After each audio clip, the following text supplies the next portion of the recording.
The chamber doors opened before I was ready. Not that I expected to be ready.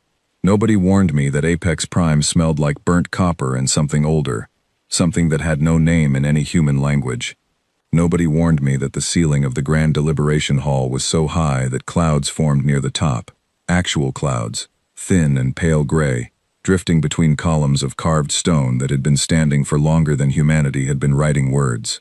Nobody warned me that when 600 alien eyes turned toward the door at the same moment, the sound of that movement, the collective rustle and shift of scales and feathers and exoskeletal plates, would feel like a physical pressure against my chest. I walked in anyway.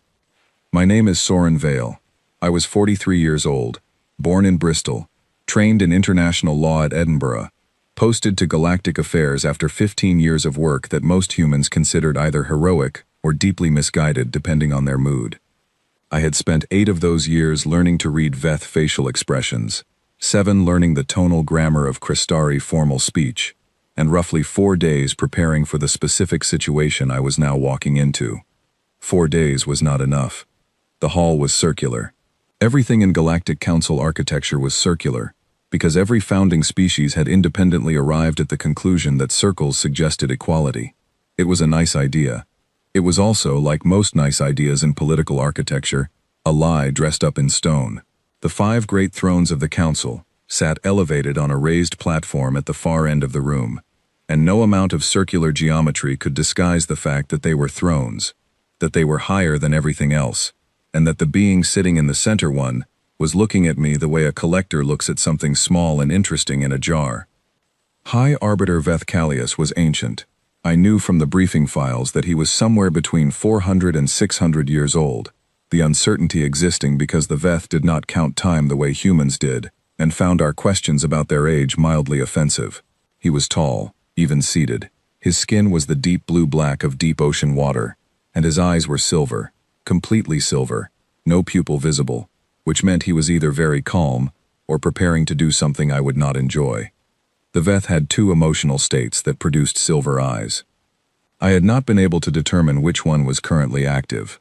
Around the circular floor, arranged in tiered seating that rose toward the walls, sat the diplomatic representatives of approximately 260 species. Some were members of the council. Most were not. They were here because the summons had gone out, because when the Galactic Council called a species containment hearing, attendance was expected, and when attendance was expected under council law, it was not truly optional. I found my seat. It was a single chair, placed in the center of the floor, facing the elevated platform. There was no table in front of it. There was no lectern. There was nothing to put my hands on, nothing to hide behind, nothing to suggest that the being sitting in that chair was anything other than the subject of this proceeding. I sat down and folded my hands in my lap and looked directly at Veth Callius. He let the silence go on for a long time. I later calculated it at 94 seconds. I know this because I was counting, slowly and deliberately, the way my father taught me to count during moments of pressure. My father had been a deep-sea diver before he retrained as a marine engineer. He had told me once that the most dangerous thing a diver could do when something went wrong was to rush. The ocean, he said, did not care how fast you panicked. It only noticed what you did. At 94 seconds, Veth Callius spoke. His voice came through the translation membrane embedded in my left ear as a low, measured sound, the kind of voice that expected to be obeyed, not because it was loud, but because it had never needed to be. Ambassador Vale of the human species, he said, you have been called before this council under the authority of Containment Protocol 7, Provision 14, which grants the Council of 5 the standing to act in the interests of galactic stability when a developing civilization demonstrates patterns of expansion, militarization, or resource acquisition that the Council deems inconsistent with the peace of the broader community. I had read Protocol 7. I had read it 11 times. I had also read every application of it in the 4,000 years of Council records that were available to non-member species, which was not all of them, but was enough. The Council has reviewed the full record of human activity in galactic space over the preceding 82 years, Veth Callius continued. We have found this record to contain elements of concern. He did not specify what those elements were. He did not need to. The document had already been transmitted to my communicator the evening before, a dense and carefully constructed list of human actions that could be read, if you squinted at them from a particular angle, as threatening. Humanity had built 7 jump gates without council oversight. Humanity had expanded its trade routes into 3 sectors that the council had not formally opened to non-member species, though they had also not formally closed them. Humanity had developed propulsion technology that exceeded the level the council considered appropriate for a species of our age. And humanity had, in the most recently flagged item, declined to share the full specifications of that propulsion technology with the council's scientific registry. All of this was true. None of it was, in my honest assessment, actually a threat to galactic peace. It was, however, a very convenient list for a council that had specific plans for what it wanted to do with the space humanity currently occupied. The council has determined, Vethkalius said, that in accordance with Protocol 7, the following measures will be implemented with respect to the human species, effective upon your formal acceptance today. He read the terms. The first term was the decommissioning of all human border fleets within 12 months. Not a reduction, a full decommissioning, with council inspectors overseeing the process. The second term was the surrender of all jump gate technology, schematics and operational data to the council's central archive, after which human use of jump gate travel would require council approval on a case-by-case basis. The third term was the establishment of a council-appointed guidance warden, a senior official from one of the 5 founding species, who would be stationed on Earth and would hold advisory authority over all human decisions related to space expansion, military development, and interstellar trade. Advisory authority, that was the phrase they used. In the 4,000 years of Protocol 7's existence, no species that had accepted a guidance warden had ever successfully distinguished between advisory authority and actual authority. The warden's recommendations had a way of becoming requirements. It was a very elegant system when you looked at it from the outside. The chamber was quiet when he finished. The quiet was the listening kind, the kind that leaned forward slightly. I looked at Vethkalius. He looked back at me with his silver eyes and said, "The council will receive your formal acceptance now." He said it that way, not as a question, not even as an instruction, as a statement of what was about to happen, the same way you might say the sun will rise tomorrow. I took a slow breath. "With respect, High Arbiter," I said, "I would like to request a recess of 72 hours before Earth's response is formally entered into the record." The silence changed quality. It was still quiet, but it was a different kind of quiet now. The kind that happens when something unexpected occurs in a space that is not accustomed to unexpected things. Vethkalius tilted his head by approximately 3 degrees. For a Veth, that was a significant movement. "You wish to consult with your government?" "Yes," I said. "I believe that is standard diplomatic procedure for decisions of this scope." He looked at me for a long moment. I held his gaze. I had practiced holding the gaze of Veth dignitaries for 2 years, before I could do it without blinking at the wrong moment. "The recess is granted," he said finally. 72 hours. The council will receive your formal acceptance at that time. Not your response. Your formal acceptance.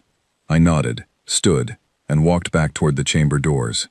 As I walked, I was aware of the hundreds of eyes following me. I was aware of the Crystari ambassador leaning toward his aide and saying something in a frequency too low for my translation membrane to catch. I was aware of the Pale Dominion delegation not moving at all, which was their version of agitation. I was also aware of one other thing, a detail I had noticed when I first sat down in that lone chair in the center of the floor. There was no podium for rebuttal. There was no secondary seat for a responding statement. The chamber had been designed with one speaking position for the council and one position for the subject being addressed. It was not a courtroom. It was not a debate. It was a hall, built specifically for announcements and acceptances, for the speaking of terms, and the receiving of compliance. Nobody had ever needed a rebuttal podium because nobody had ever given one. The doors closed behind me. My aide, a young man named Owen Clark who had been with me for 3 years, and who had the particular gift of remaining calm in situations that warranted the opposite, fell into step beside me in the corridor. "How did it go?" he asked. "They gave me 3 days to inform humanity of our surrender," I said. No one, not even me, believed I would use those 3 days to start a war. Owen said nothing for a moment. Then, "Should I book a channel to Earth?" Yes, I said. Secure, highest encryption, and Owen, make sure the cabinet is present. All of them. He nodded, and moved ahead to make the arrangements. I walked slowly down the corridor of Apex Prime, past walls that had been polished by 10,000 years of treaty and submission, and I thought about my father, and the ocean, and the simple fact that the most important thing you could do when everything went wrong was to refuse to rush. I was not rushing. But I was also not planning to go back into that chamber and say what they expected me to say. The call connected at 0300 hours Earth time, which meant the cabinet members had all been pulled out of sleep or whatever the equivalent was for people who had stopped sleeping properly the moment the summons arrived. Secretary General Laura Fenn appeared first on my screen, her gray hair pulled back without ceremony, her reading glasses still on, a cup of tea sitting untouched at her elbow. Then the others came online one by one. Defense Secretary Adele Morrow, Chief of Strategic Operations Admiral Yemi Okafor, Director of Intelligence Colin Reese, Foreign Affairs Director Nadia Aslan, and 6 other faces I knew well enough to read before they spoke. Nobody said good morning. Tell us, said Fenn. I told them. I gave them the terms exactly as Veth Callius had read them, without softening the language and without adding my own interpretation. I had learned long ago that people make better decisions when they receive information clean. Every instinct in diplomacy pushes you toward framing, toward presentation, toward choosing the words that guide the listener toward the conclusion you have already reached. I resisted that instinct. These 8 billion people deserved to hear it straight. When I finished, the silence on the call lasted longer than the silence in the council chamber had. That told me something. Cabinet members did not do silence unless they were doing mathematics, the kind that involved futures and consequences and large numbers of people. Adele Morrow spoke first. The fleet decommissioning timeline is 12 months? Yes, I said. And the jump gate surrender is immediate upon acceptance? Within 90 days of formal acceptance. Council inspectors would arrive within the first 30. She nodded slowly. She was not surprised. I could see that she was confirming what she had already calculated, checking the arithmetic against a model she had been running in her head since before I called. Colin Reese pulled up something off screen. The guidance warden provision, he said. Advisory authority. Walk me through what that has looked like historically. I walked him through it. The Dorothi species, who had accepted a warden 2,000 years ago, now had no independent military capacity and exported 60% of their mineral output to Crystari markets, at prices the Crystari set. The Solvari, who had accepted one 1,500 years ago, had a warden's office embedded in their planetary government that had, over 8 centuries, quietly expanded its advisory scope to include education, infrastructure, and scientific research. The Solvari technically retained full sovereignty. Technically. I watched the faces on the call as I spoke. The room was doing math. All of them. What is the realistic trajectory? Said Nadia Aslan. If we comply. 30 years before the border fleet decommissioning creates a security gap the Council can use to justify expanded warden authority. 40 years before the jump gate monopoly makes our trade routes dependent on Council approval. 60 years before the resource economics shift far enough that human space becomes a net exporter of raw materials at controlled prices. I paused. I want to be precise about this. Compliance does not end humanity as a species. It ends humanity as an independent civilization. We would persist. We would simply persist the way the Dorothi persist. Another silence. Admiral Okafor had not spoken yet. She was a tall woman, with close-cropped hair, and the habit of sitting very still when she was thinking, so still that on video calls people sometimes assumed she had frozen. She had not frozen.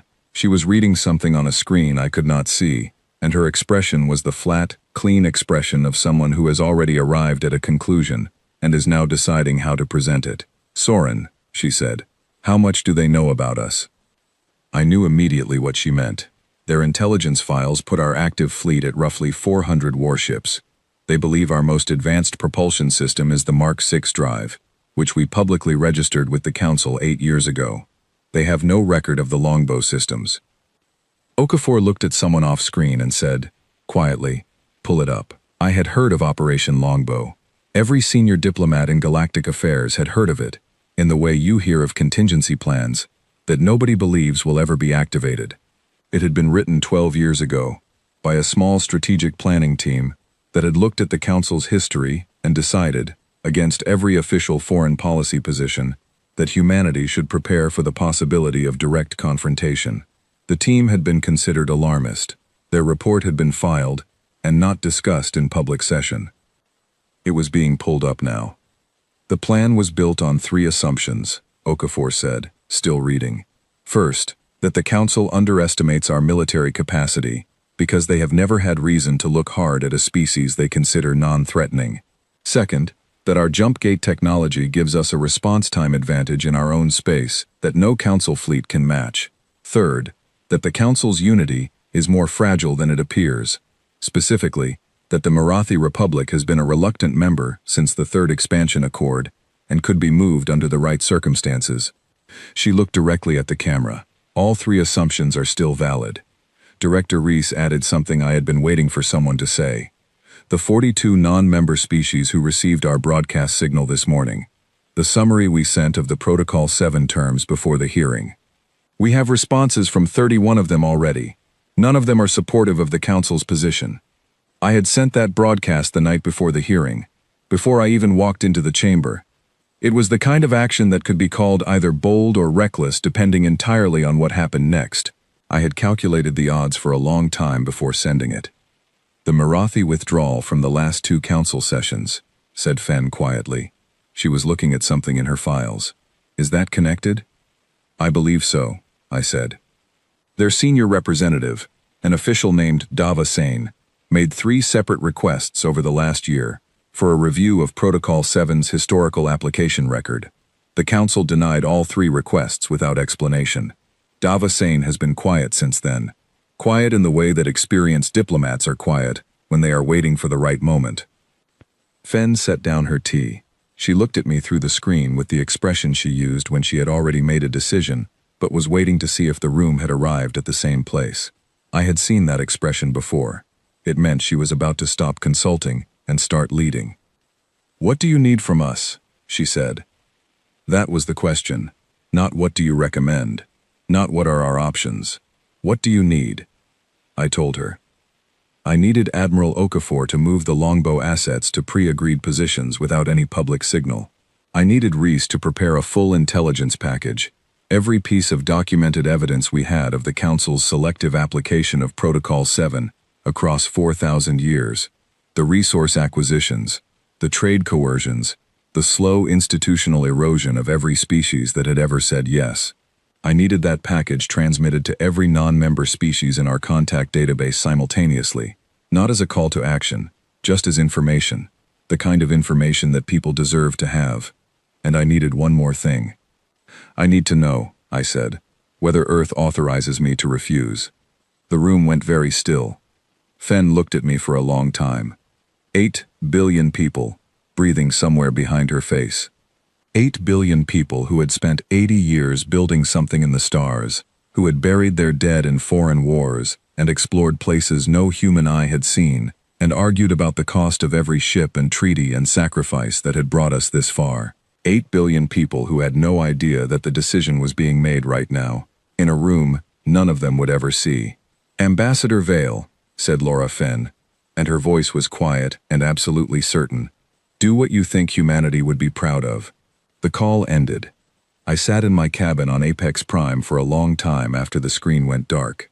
The station hummed around me with the machinery of 1,000 years of diplomacy, all of it built on the assumption that small things said yes to large ones. Outside my small porthole, the stars were extraordinarily still.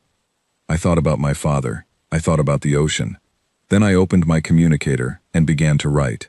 I wrote until the words were right. Not impressive words. Not historical words, just clear ones. The kind you could say out loud without feeling like you were performing. The kind that would still sound true when people read them 100 years from now, in whatever future was on the other side of what I was about to do.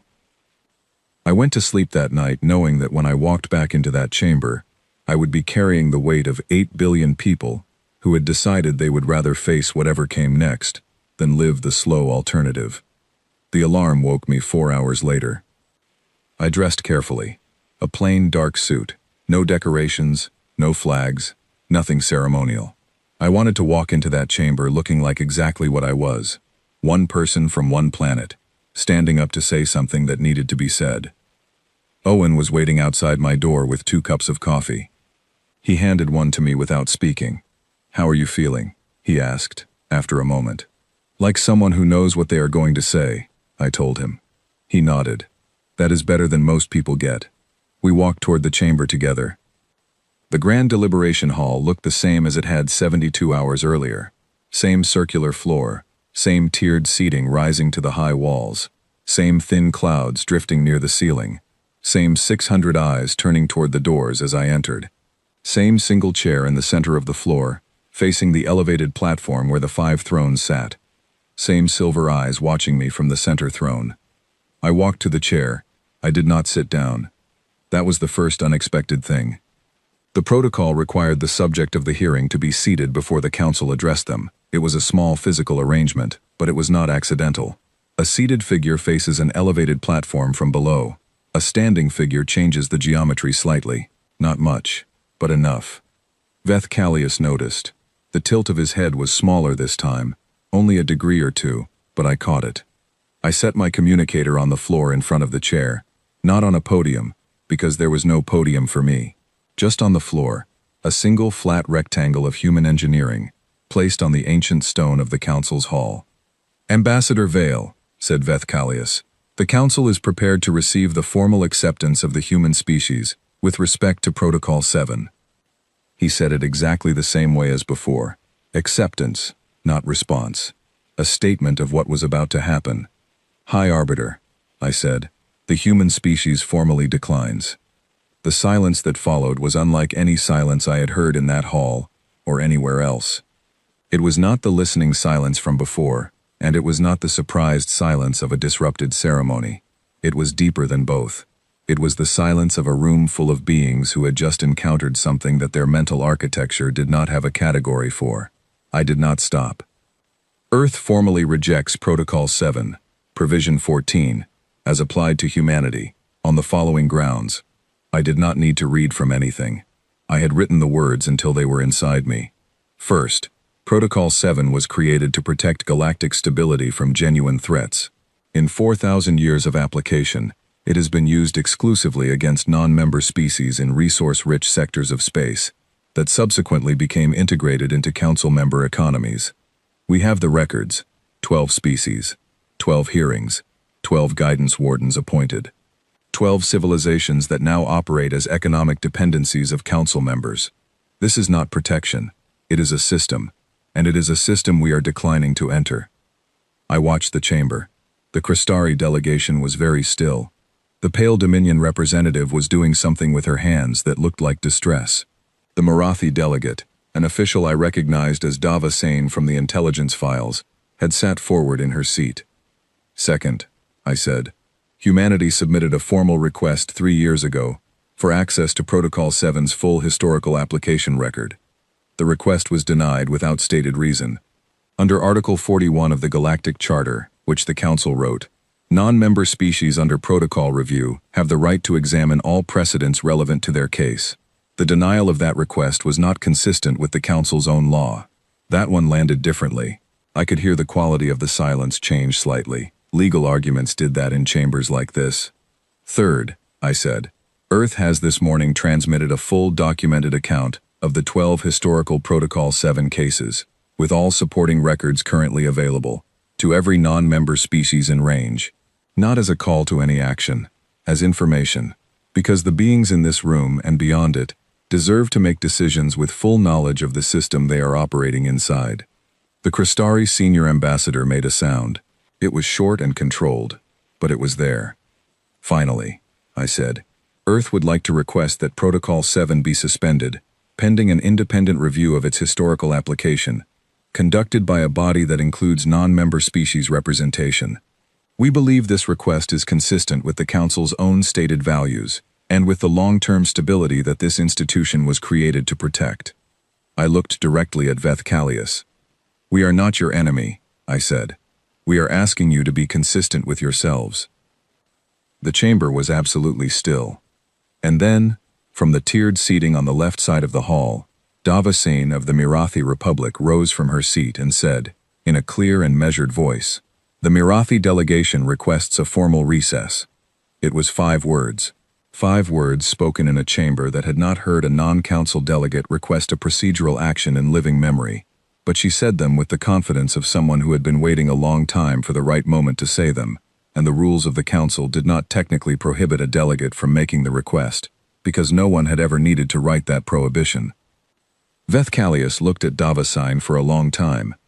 "Recess is granted," he said, in a voice that had lost approximately 5% of its certainty. Not much, but I noticed. 2 security officers from the Veth Collective, tall and blue-black like their arbiter, appeared at my side. They were professionally courteous, which was the most unsettling kind. They did not touch me. They simply appeared, and their posture communicated clearly that I would be leaving the chamber floor now. I reached down, picked up my communicator from the floor, and walked with them toward the side door. As I walked, I was aware of the camera drones. There were perhaps 40 of them positioned throughout the hall, broadcasting this hearing to every connected screen in council space. I was aware that most of them were following me rather than the council platform. I did not look at them. I kept my eyes forward and my hands loose at my sides, and I walked at the same pace I had walked in, because my father had taught me that the most important thing about any moment of pressure was how you walked out of it. The side door closed behind me. Owen was waiting in the corridor, and his expression told me he had been watching on a screen somewhere nearby. His eyes were a little wider than usual, which for Owen was equivalent to visible excitement. "The broadcast," he said quietly. 38 responses so far. Positive? 37 positive. 1 neutral. He paused. The neutral one is still reading the documents. Behind me, through the thick walls of the chamber, I heard something. It was not loud. It was more like the sound a structure makes when a weight it has been carrying for a very long time shifts position, not breaking, not collapsing, just moving, the way old things move, when they finally begin to recognize that the world around them is not what it was. I thought it sounded almost like fear. I kept walking.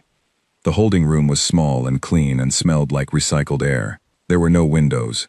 The door was not locked, which was a careful distinction, because it meant they were calling this something other than imprisonment. Diplomatic courtesy detention. That was the phrase in the formal notification that arrived on my communicator 40 minutes after I left the chamber.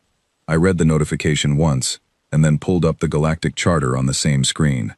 Article 73 covered the treatment of diplomatic personnel during active proceedings. Subarticle B was clear. A recognized ambassador could not be held without their explicit consent, except in cases of direct threat to station security. I was not a direct threat to station security. I had stood in a room and delivered a prepared statement. Diplomatic courtesy detention was not a category that existed in the Charter. I documented that.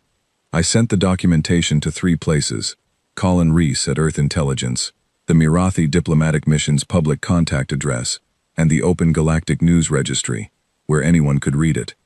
Then I poured a glass of water from the small dispenser on the wall and sat down to wait. Owen had been taken to a separate room. I had been told, by the Veth security officer who escorted me here, that he was comfortable and unharmed. I believed this not because I trusted the officer, but because detaining a junior diplomatic aide served no purpose, and council operations rarely wasted energy on things that served no purpose. 18 hours passed. I spent them reading. I reread the Protocol 7 case histories. I went through the Mirathi Republic's public voting record in council sessions over the past 30 years, looking for the pattern I expected to find, and finding it. Gradual withdrawal, positions that walked back from full council support, an increasing frequency of abstentions on votes involving Protocol 7 applications. Davasane had been the Republic's council delegate for 9 of those years. She had abstained on 4 protocol hearings. In council politics, abstention was a position. It was the position of someone who believed something was wrong, but had not yet found the moment to say so clearly. I thought about what it must be like to be Davasine, to sit in that chamber for 9 years and watch 4 species walk through the same door and come out the other side diminished, and to know the rules well enough to know that the rules were being used in a way the rules were not supposed to allow, and to keep waiting for the moment when saying so would matter, rather than simply ending your career. I wondered if watching a human diplomat stand up and deliver a prepared refusal into the silence of that ancient hall had felt, to her, like the moment she had been waiting for. At hour 18, my communicator lit up with a message from Owen, sent from his room on a channel I recognized as a secondary secure line we had established for exactly this kind of situation. Longbow assets in position. The message read, all 12. Okafor sends her regards. I set the communicator down carefully on the table. 12 ships. That was what the message said. But I knew what 12 ships meant in the context of Operation Longbow. It did not mean 12 warships drifting in open space. It meant 12 ships positioned at pre-calculated points along every major Council approach vector to human space, each one carrying weapons systems the Council had never observed or catalogued, each one crewed by people who had trained for this specific scenario for years, and who understood that their job was not to fire first, but to make the cost of firing first so clear that nobody would. The thing about humans that most species never quite understood was that we were not naturally the largest or the strongest or the oldest. We had survived on a difficult planet by becoming very good at one specific thing, making it expensive to fight us. Not impossible, not hopeless, just expensive, in the way that eventually made any adversary stop and recalculate. The Council's intelligence on Earth put our active fleet at 400 warships. The real number was higher. The Council believed our most advanced drive technology was the Mark VI. The real technology was not catalogued anywhere in any registry they had access to. The Council assumed our response time in our own space matched standard galactic fleet deployment speeds. It did not. We had 80 years in galactic space, and 3 billion years of evolution on a planet that made the cosmos look mild. We had been preparing for the possibility of a moment like this since we were still arguing about whether to build our first jump gate. Not because humanity wanted conflict, because humanity had read every history ever written, on Earth and elsewhere, and the histories all said the same thing.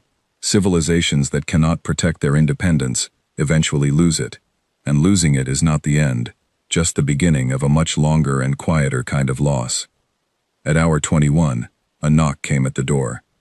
I said, "Come in," and the door opened to reveal not a security officer, but a small figure I recognized after a moment as one of the Mirathi diplomatic staff, a young official with rust-colored skin and large dark eyes, who was carrying a data chip and an expression of extremely controlled nervousness. She held out the chip. "From Representative Dava Sane," she said. "Not official, personal." I took the chip and inserted it into my communicator. The message was 3 sentences. The first sentence said that the Mirathi Republic had formally requested an emergency session of the Council's general body to address the question of Protocol 7's review process. The second sentence said that 6 other non-member delegations currently present on Apex Prime had co-signed the request. The third sentence said that she hoped I was comfortable and that the water dispenser in that room was known to be unreliable. I sat with that message for a moment. Then I looked up at the Mirathi aide, who was still standing in the doorway.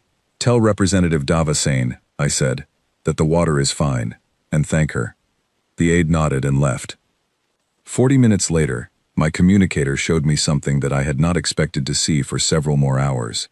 A live news feed from the station's broadcast network, showing the exterior docking port of Apex Prime from an exterior camera angle. In the feed, a ship was visible against the distant stars. Then 2 ships. Then, over the course of a few minutes, 14 more. Human ships, Earth fleet ships, every one of them running full identification transponders, so there was no ambiguity about what they were or where they came from.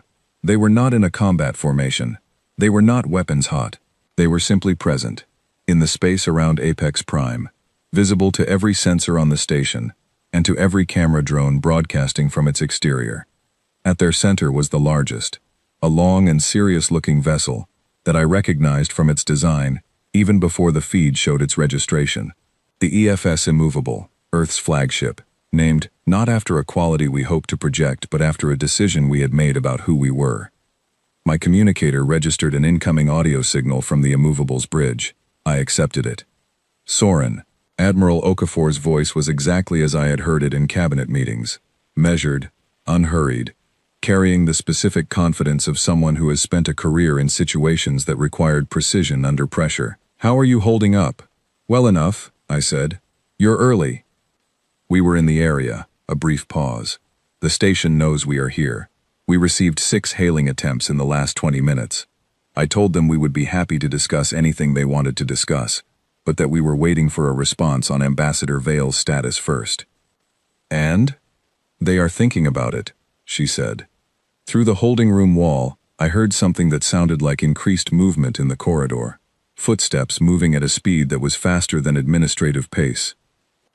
"Yemi," I said, "when this is over, however it ends, I need you to know that watching those ships show up on a news feed from a windowless room was the finest thing I have seen in 20 years of this work." There was a pause. When she spoke again, her voice had something in it that was not quite a smile but was close to one. "The Council has spent 10,000 years building a galaxy that obeyed," she said. "It never once considered what would happen when someone showed the galaxy that it did not have to." I heard the lock on my door click open. Not a guard this time. The door swung inward on its own, which meant the access restriction had been remotely lifted from a station control panel somewhere. I stood up, straightened my jacket, picked up my communicator, and walked out. 6 months moved with the particular speed of months that contain things that cannot be undone. I was standing at a window on the 3rd floor of the United Nations Conference Building in Geneva when I first fully understood that. Not at the council chamber, not in a diplomatic cable, or a news briefing, or any of the 100 tense conversations that had filled the space between then and now. Here, at a window, watching the transport ships land on the meadow that had been converted into an arrival field, each one carrying a delegation that no human being had ever expected to meet on Earth's soil. 43 species. I counted the ships as they came down, small and large, some familiar in design, some unlike anything in our catalogs. The Mirathi shuttle was identifiable by its characteristic swept fins, pale silver against the morning sky. Behind it came a vessel I had to look up in the reference files, from a species called the Teth, who had been non-members of the Council for 2,000 years, and had apparently been waiting with considerable patience for a reason to come out from under that status. The Galactic Council had not gone to war. The Crystari hegemony had wanted to. In the 72 hours after the standoff at Apex Prime, their council representative had delivered 3 separate statements calling for a formal military response to what they termed human diplomatic aggression. The Veth Collective had met with their own strategic council, run the numbers, reviewed the sensor data from the 15 Earth ships that had appeared around Apex Prime, and quietly declined to commit forces. The Pale Dominion had asked for more time to assess. The Urun Hive had not responded to internal council communication at all, which among the Urun meant they were processing and had not reached collective consensus. Without consensus, there was no council military authorization. That was in their own founding charter, the same document I had cited at the hearing. Joint military action required agreement from all 5 founding species. The Veth's refusal to move was a wall that the Crystari could not get around.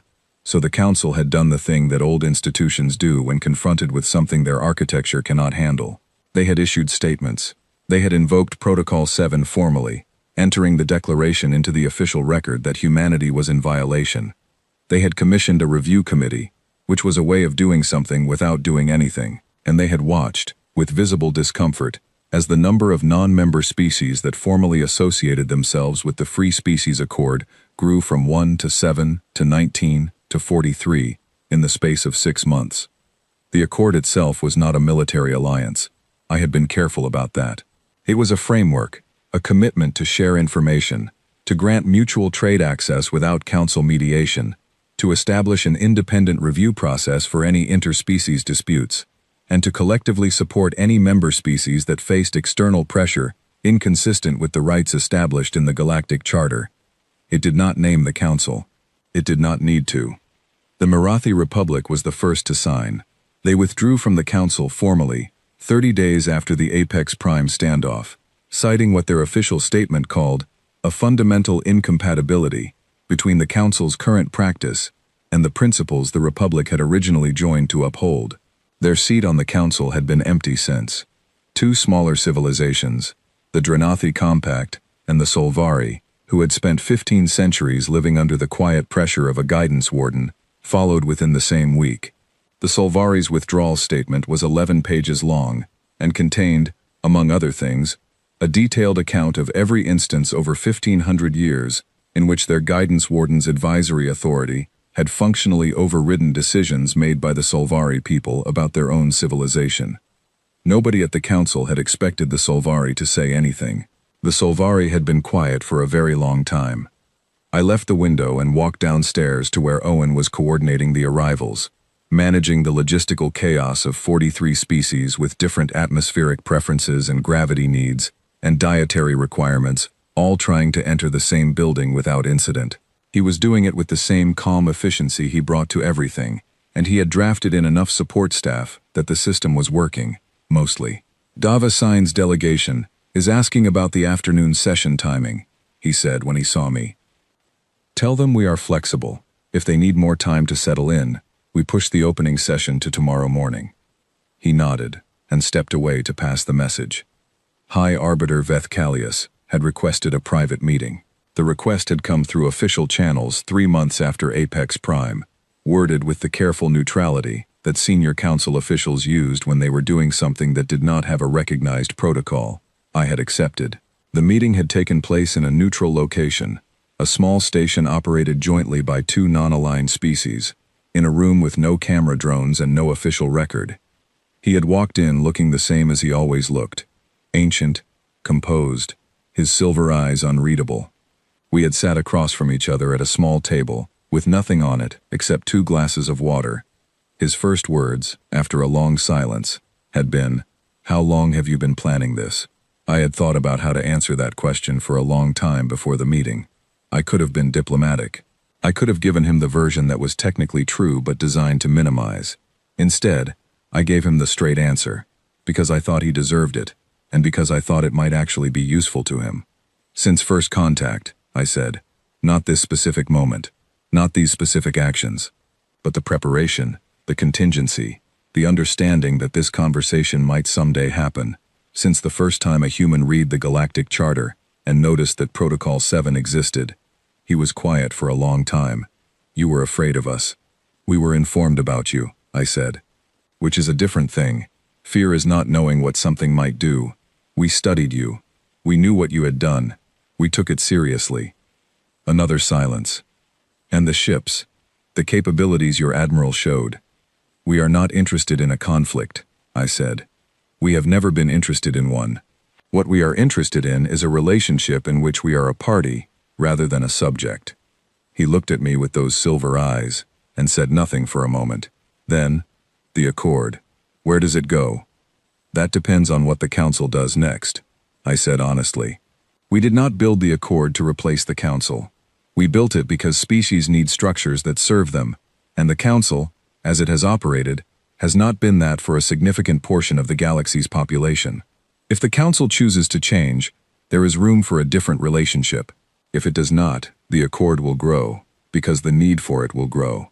Veth Callius did not respond to that directly. He picked up his glass of water, which was the first movement he had made since sitting down, and he drank from it slowly, and then he said, "You are a very young species."